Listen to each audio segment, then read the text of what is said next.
Hello नमस्कार दोस्तों, 30 minute GS में आपका एक बार फिर से बहुत बहुत स्वागत है। चैनल पर नए हैं और चैनल को सब्सक्राइब नहीं किया है तो चैनल को सब्सक्राइब कर लीजिए। चलिए आज बात करते हैं यूपी पुलिस कांस्टेबल की जो 52,000 प्लस भर्ती आने वाली है उसके पूरे सिलेक्शन प्रोसेस के बारे में। तो सिलेक्शन प्रोसेस क्या हुआ था, मैं जब गया था तो उसमें क्या क्या प्रोसेस हुआ था मैं आपको बता दे रहा हूँ। उससे क्या है, ये वीडियो उनके लिए है जिनको बिल्कुल भी बेसिक नॉलेज नहीं है, जस्ट 12th कंप्लीट किया है और इसमें आना चाहते हैं उनके लिए। और जो पहले से जानते हैं वो वीडियो को स्किप कर दें, यहाँ से पतली गली निकल लीजिए। तो चलिए शुरू करते हैं। सबसे पहले बात करते हैं कि इसमें आपको मिनिमम क्वालिफिकेशन क्या होनी चाहिए। तो आप अगर 12th पास हैं बस इतना ही काफ़ी है, इसके बाद इसमें अप्लाई कर सकते हैं। और एज लिमिट आपकी जनरल यानी कि अनरिजर्व कैटेगरी के लिए 18 से 22 होना चाहिए और अनरिजर्व में फीमेल के लिए 18 से 25 होना चाहिए।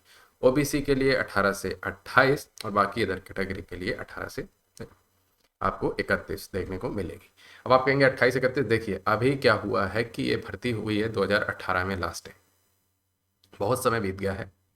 मतलब नोटिफिकेशन जब आया था उसकी बात कर रहे हैं, तो हो सकता है आपको 3 से 4 साल का आपको एज रिलैक्सेशन भी मिल जाए, जिसमें खास तौर से कोविड वाले नियम भी लागू हो जाएं। कई स्टेट्स ने कोविड में, जैसे एमपी वगैरह ने अलग से रिलैक्सेशन दिया है, तो हो सकता है, और इलेक्शन कई साल है तो आपको हो सकता है कुछ एज रिलैक्सेशन मिल जाए।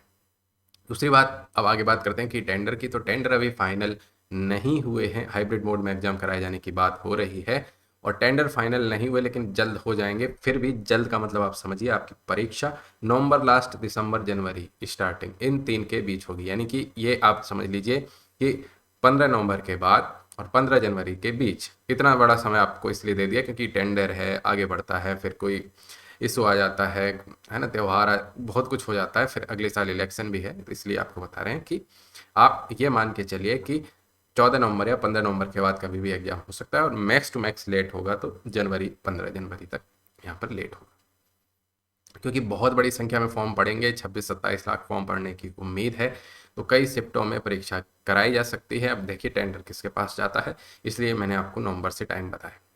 ठीक है, अब बात करते हैं लिखित परीक्षा की। तो लिखित परीक्षा में 150 क्वेश्चन यानी कि 150 क्वेश्चन आएंगे, 300 मार्क्स के, 1/4 माइनस मार्किंग होगी।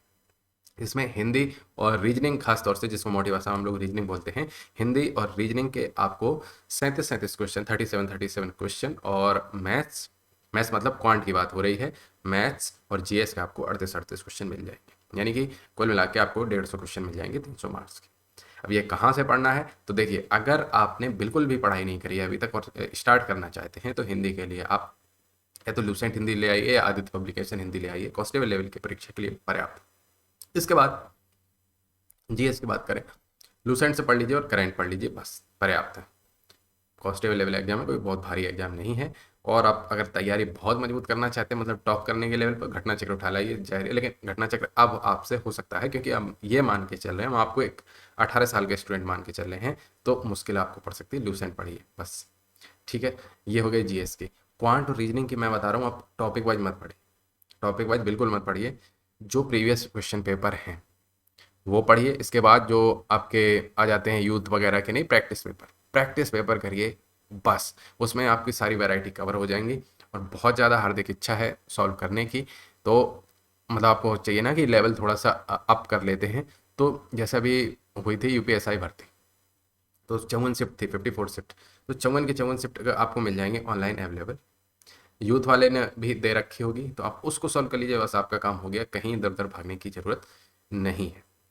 ठीक है, करंट के लिए आप पढ़ सकते हैं, घटना चक्र की ही करंट पढ़ लेना या फिर स्पीडी से पढ़ लेना, लेकिन करंट पढ़ लेना, करंट छोड़ के मत जाइएगा, उसमें आपको फिर बाद में समस्या हो सकती है क्योंकि अब करंट पर फोकस ज़्यादा किया जा रहा है। तो ये हो गए आपके कैसे पढ़ना है। इसके बाद जब आप परीक्षा देने जाएंगे तो, और अगर टेंडर टीसीएस जैसी कंपनियों को मिला तो 40 से 45 दिन में, अगर टीसीएस जैसी कंपनियों को मिला तो 40 से 45 दिन में आपका रिजल्ट भी जारी हो सकता है। लेकिन अगर कोई रद्दी कंपनी को मिल गया तो आपको 5-6 महीने बाद आपका रिटर्न का रिजल्ट जारी होगा। वो कहेंगे कि बहुत बड़ी संख्या है, हाइब्रिड मोड है, ये है वो।